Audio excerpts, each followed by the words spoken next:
मैं तुम्हें अपने पूर्व चरित्र को बताता हूं, देवर्षि नारद जी कहते हैं। ये पिछले कल्प की बात है, युग की नहीं, कल्प की बात है। मुझे तीनों काल का ज्ञान है।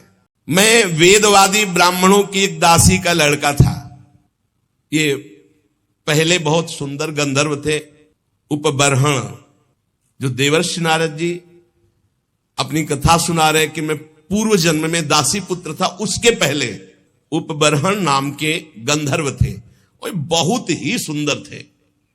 इनको इतना सब पसंद करते थे, चाहे कोई भी हो, कि इनका दर्शन करना, इनसे संभाषण करना। चित्ररथ गंधर्व ने 50 दिव्य सुंदर अपनी पुत्रियों को, उपबर्हण को ब्याहा था। बड़े ही सुंदर थे ये। एक बार ब्रह्मा जी ने भी इनको अपनी सभा में गाने के लिए बुलाया, उपबर्हण को, भगवान का यश गाने के लिए। अब ये उस सभा में तो गए, बहुत रूपवान थे, जो देखे लुभायमान हो जाए। तो ये भगवान का यश न गा करके जो अप्सराएं और सब, तो रूप सौंदर्य सांसारिक गाने लगे। ब्रह्मा जी गए, सभा में बुलाए गए हो, हरि यश गान करने के लिए तुमने सांसारिक रूपों का गायन किया, इसलिए तुम दंड के अधिकारी हो, जाओ नीच योनि को प्राप्त हो। तुम्हें गर्व है अपने इस रूप का, जाओ तुम नीच योनि को प्राप्त हो। शाप सुनते तत्काल शरीर क्षीण हो गया, नष्ट हो गया। और ये कालांतर में द्रुमिल गोप की पत्नी कलावती के गर्भ से प्रकट हुए। किसी कारण से द्रुमिल गोप जब पधार गए तो कलावती इनको एक लेकर, साधु सेवी ब्राह्मण थे, उनके यहां दासी भाव से रहकर इनका पालन पोषण करने लगी। तो वही कह रहे हैं कि मैं पिछले कल्प के अपने पूर्व जीवन में वेदवादी ब्राह्मणों की एक दासी का लड़का था। वर्षा ऋतु में चातुर्मास्य जैसे चल रहा है, तो महात्मा जन एक स्थान पर 4 महीने टिकते, प्रायः ऐसा था। पहले से वो स्थान देख लेते थे कि जहां 4 महीना भिक्षा मिलेगी, और वो 4 महीना वर्षा में एक जगह रहते थे। वो जब देव उत्तिष्ठिनी एकादशी आती है, तब फिर सब चातुर्मास्य पूर्ण करके भ्रमण करते थे। तो ऐसा ही उन ब्राह्मण के यहां चातुर्मास करने बड़े महात्मा जन आए। तो उन ब्राह्मण ने मुझको, मेरी बाल्यावस्था थी, देवर्षि नारद जी कह रहे, उन संतों की सेवा में नियुक्त कर दिया। देखो, संत सभा में अपराध किया, ब्रह्मा जी की सभा संत ही सभा तो है, तो नीची गति को प्राप्त हुई। अब यहां संत सेवा, तो सर्वोत्तम गति को प्राप्त होंगे। मुझे संत सेवा में नियुक्त कर दिया गया। ये बड़ा सौभाग्य होता है जब संत सेवा का अवसर मिले, उनके चरण धोने का, उनको परोस के पवाने का, उनकी जूठल पत्तल फेंकने का, उनकी पत्तल से जूठे किनका लेकर बड़ा अवश्य।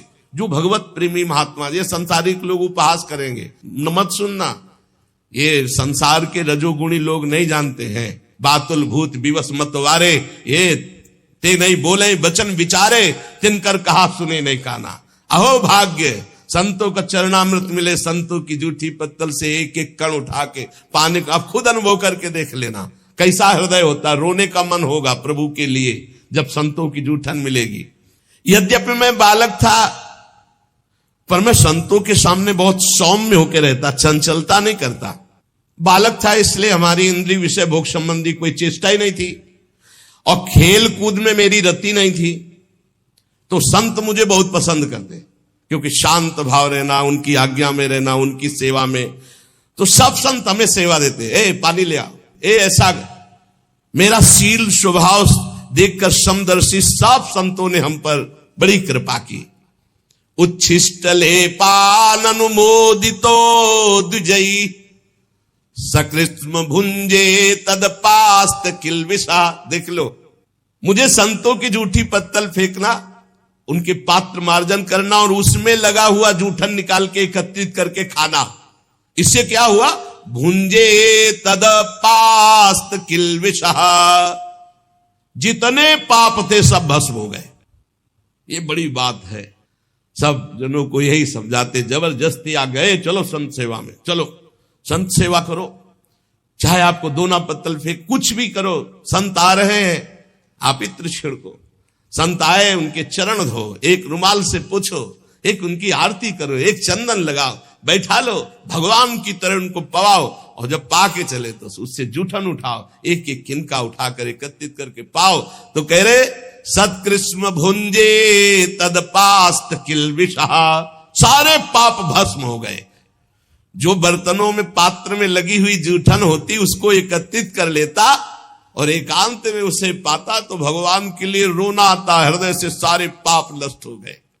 अब तो रोज यही सौभाग्य मिलता चातुर्मास्य संतों की कथा सुनना, बैठकर उनकी जूठन पाला, उनकी सेवा करना।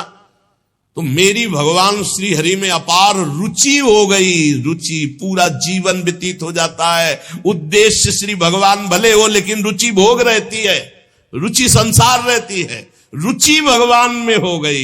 ये संतों का जूठन, संतों के वचनामृत श्रवण का।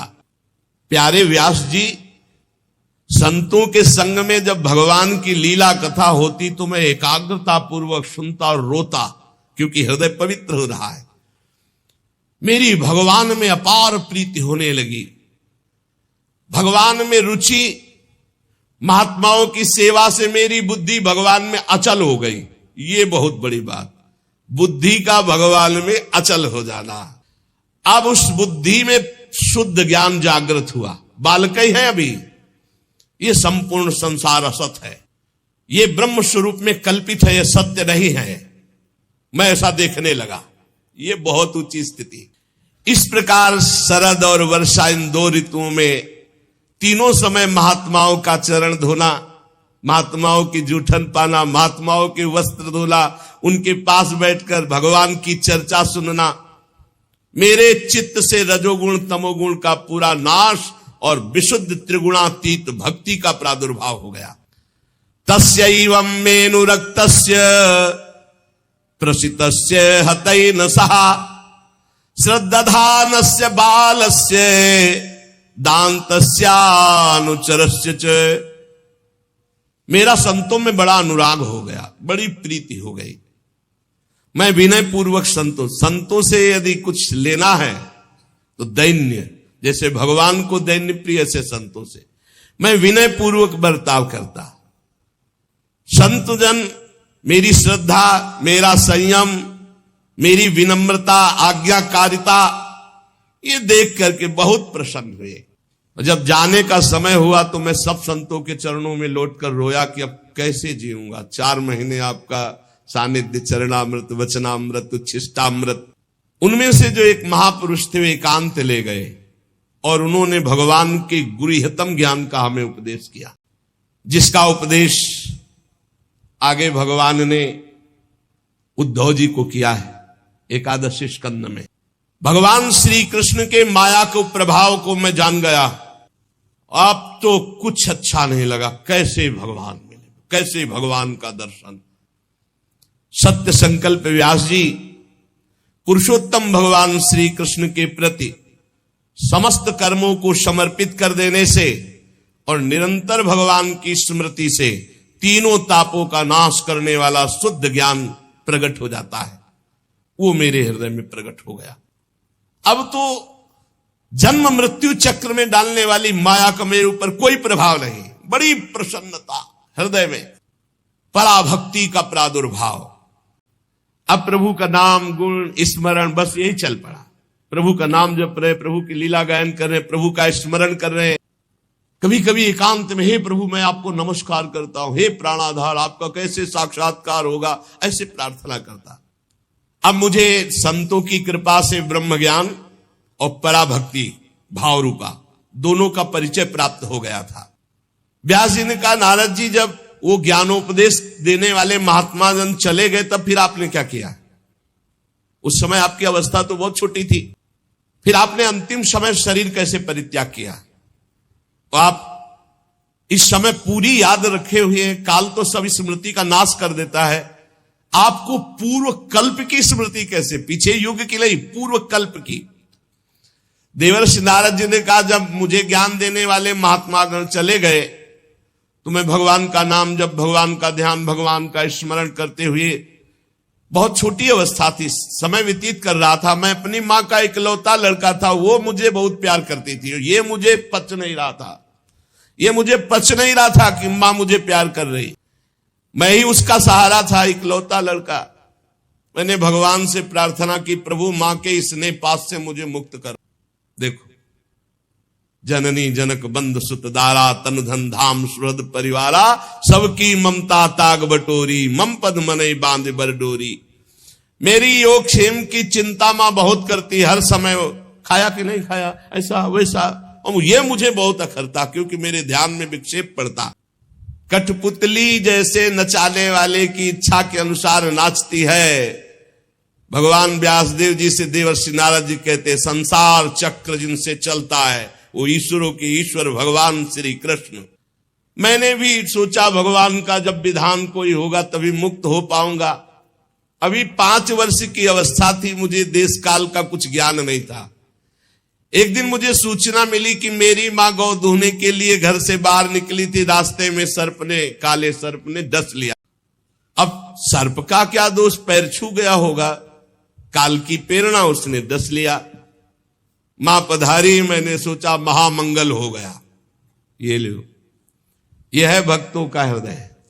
महामंगल में जोई जोई प्यारो करे सोई मोहि भावे। अब तो कोई रोक टोक नहीं ना, कोई प्यार कर। भक्तों को डर किससे लगता है जानते हो? नफरत करने वालों से नहीं, प्यार करने वालों से। जो भगवान के प्रेमी जन होते हैं वो अपमान तिरस्कार निंदा करने वालों से कभी डरते नहीं, लेकिन प्यार करने वाले से डरते हैं। श्रद्धावान जो, कहीं हमारी चित्त वृत्ति इधर न चली जाए। नारद जी ने कहा महामंगल, महामंगल बड़ा अनुग्रह है, और चल पड़े उत्तर दिशा की ओर। बस चलते ही गए, नगर गांव देश, खाने खेड़े नदी, इन सबको पार करते हुए आगे देखा बड़ा शीतल जल, जो जलाशय विशाल है, कमल खिले हुए हैं, पक्षी कुहुक रहे, भौरे मड़रा रहे।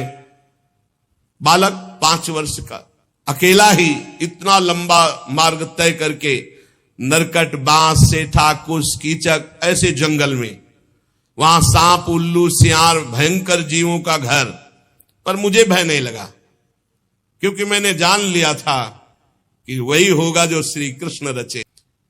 मुझे जोर से प्यास लगी थी, बालक था ही, इंद्रियां शिथिल हो गई थी, भूखा भी था। अब उस बढ़िया सरोवर में स्नान किया और जल पान किया, थकावट मिट गई। पास में देखा विशाल एक पीपल का वृक्ष था, वहीं जाकर आसन लगाया और बैठ गया। भयावह जंगल, पर जैसा संत महात्माओं ने मुझे बताया था भगवान का स्वरूप, वैसे ही मन ध्यान करने लगा। एकांत भक्ति भाव वशीकृत चित्त द्वारा जे भी आर्त भाव से भगवान को पुकारा, मेरे नेत्रों में आंसू, शरीर में रोमांच, और भाव में भगवान प्रकट हो गए। भगवान व्यास जी उस समय मुझे कैसे तुम्हें बतावें जो आनंद प्रकट हुआ भगवान के प्रकट होने पर। रोम रोम पुलकित हो गया, हृदय शीतल शांत हो गया, आनंद की बाढ़ आ गई, और मुझे तनिक भी ध्यान नहीं रहा मैं कौन हूं, कहां हूं, कैसा। भगवान का ऐसा सुंदर रूप, मेरा मन लुभायमान हो गया। बस अभी आनंद ले ही रहा था कि सहसा रूप अंतर ध्यान हो गया। अब तो आसन से उठ खड़ा हुआ, विकल हो गया, चिल्ला चिल्ला कर रोने लगा। बहुत बार आसन लगाया, ध्यान धरने की चेष्टा की, पर वो रूप नहीं आया। बार बार विकल होकर भगवान को पुकारा, अब इस रूप के बिना मैं जी नहीं सकता। अतृप्त हो गया, अशांति बढ़ गई, कैसे प्रभु का रूप अब दोबारा देखे। वन में भटकने लगा तो आकाशवाणी हुई, खेद है इस जन्म में तुम दोबारा दर्शन नहीं कर। अध कचरे योगी को मेरा दर्शन असंभव। ये मैंने तुम्हारा चित्त लुभायमान करने के लिए अपनी तरफ से दर्शन दिया है। ऐ निष्पाप बालक, तुम बस इसी रूप का ध्यान करते हुए निरंतर मेरा नाम जप कर और शरीर की आयु पूरी होने का इंतजार कर। अब तुझे कोई वासना नहीं फंसा पाएगी। अल्पकाल में संत सेवा से तुम्हारी चित्तवृत्ति परम पवित्र हो गई, इसीलिए संत सेवा से प्रभावित होकर मैंने तुम्हें दर्शन दिया, ये तुम्हें लुभायमान करने के लिए। अब तुम्हारा यह शरीर जब छूटेगा तो तुम मेरे दिव्य पार्षद देवर्षि नारद के रूप में जन्मोगे, प्रकट होगे। ये भगवान ने कहा। तुम्हारा दृढ़ निश्चय कभी नहीं टूटेगा। सृष्टि का प्रलय हो जाने पर भी तुम्हें एक एक बात की स्मृति रहेगी। मैं हर समय तुम्हें देख रहा हूं, तुम निश्चिंत रहना, बस मेरे ध्यान में, मेरे भजन में शरीर छोड़ो और आओ, मैं दिव्य पार्षद रूप तुम्हें प्रदान करूंगा। मैंने आकाशवाणी जिस दिशा से हुई थी झुककर प्रणाम किया।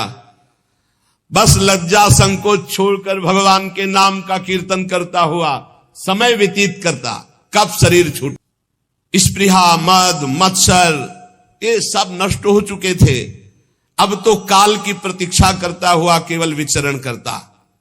भगवान की कृपा से मेरा हृदय कृष्ण प्रेम से भर गया। जैसे बिजली कौंधती है, ऐसे अचानक मृत्यु आई और मेरे शरीर को नष्ट कर दिया। जे भी शरीर नष्ट हुआ तो सीधे भगवान के समीप गया और भगवान ने मुझे दिव्य चिदानंदमय देवर्षि नारद शरीर दिया। ये पांच भौतिक नहीं है, ये चिदानंद है। त्रिभुवन में कहीं भी वायु के समान देवर्षि नारद जी जाते और कभी मृत्यु नहीं हो। प्रारब्ध कर्म पांच भौतिक शरीर में होते हैं, चिदानंद में नहीं। सबको चिदानंद मिलता है जो भगवान के निजन होते हैं, जैसे दास्य, सख्य, वात्सल्य, गोपी, सहचरी, ये सब चिदानंद स्वरूप। जब भगवान नारायण कारणों प्रणयकालीन समुद्र के जल में शयन करते हैं, उस समय भगवान ब्रह्मा जी सारी सृष्टि को समेट के, जैसे दुकानदार अपनी पूरी दुकान को समेट के घर जाता है, ऐसे सब समेट के भगवान की श्वास के साथ उनके उदर में जाके पूरी सृष्टि लेके शयन करते। 1000 चतुर्युगी बीत जाने पर जब ब्रह्मा जी जगते तब सृष्टि करने के लिए तीनों लोकों के जीव सब बाहर आ जाते हैं। फिर दुकान फैला दी। ये ऐसे ही चल। मैं भगवान की कृपा से वैकुंठ से लेकर अनंत जितनी रचना है सब में बिना रोक टोक के विचरण करता हूं। मेरा कभी एक क्षण के लिए भी भगवान का भजन नहीं छूटता। और भगवान ने मुझे अपने कर कमल से स्वर ब्रह्म ये वीणा दी है, और इस वीणा में सा रे गा मा पा ध नी, सा षडज, र ऋषभ, गा गांधार, मा मध्यम, पा पंचम, धा धैवत और ना निषाद, ये सातों स्वर, सातों राग, ये सब विराजमान है इस वीणा में। षडज, ऋषभ, गांधार, मध्यम, पंचम, धैवत, निषाद, सा रे गा मा पा ध नी। ये विभूषित दिव्य वीणा है। इसमें मैं भगवान के नाम का और लीलाओं का गायन करता रहता हूं, और जब चाहता हूं उसी समय प्रभु प्रकट होकर मुझे दर्शन देते हैं। जब जब जहां पुकारा भगवान वही है। कैसा सौभाग्य ये भजन का फल। तुरंत बुलाने पर तुरंत आकर भगवान हमें दर्शन देते हैं। देवर्षि नारद जी कह तुरंत आहूत यु में शीघ्रम दर्शनम याति चेतसी। हे कृष्ण, तो उसी समय जिस समय पुकारा तो कह रहे हैं आहूत यु में शीघ्रम दर्शनम याति चेतसी, उसी समय शीघ्रता पूर्वक भगवान आते हैं। जिन लोगों का चित्त निरंतर विषय भोगों की कामना से आतुर हो रहा है, उनके लिए बात समझना भी बड़ा कठिन होगा। लेकिन यदि वो भी नाम जप करने लगे, भगवान की लीलाओं का गायन करे, तो मेरा अपना अनुभव है कि इसी से उनको भगवत प्राप्ति हो जाएगी। ये काम और चोट, लोभ की, मोह की, क्रोध की ऐसी बार बार दे रहे हृदय में। भगवान के नाम जप से और लीला गायन से जैसी शांति मिलती है, वैसी किसी और साधना से नहीं। बार बार इस बात को पकड़ लो। यम नियम आदि योग मार्गों से वैसी शांति नहीं मिलती। व्यास जी, आप निष्पाप हैं। आपने मुझसे जो कुछ पूछा था वो अपने जन्म और साधन का रहस्य और आपकी आत्मतुष्टि का उपाय मैंने बतला दिया।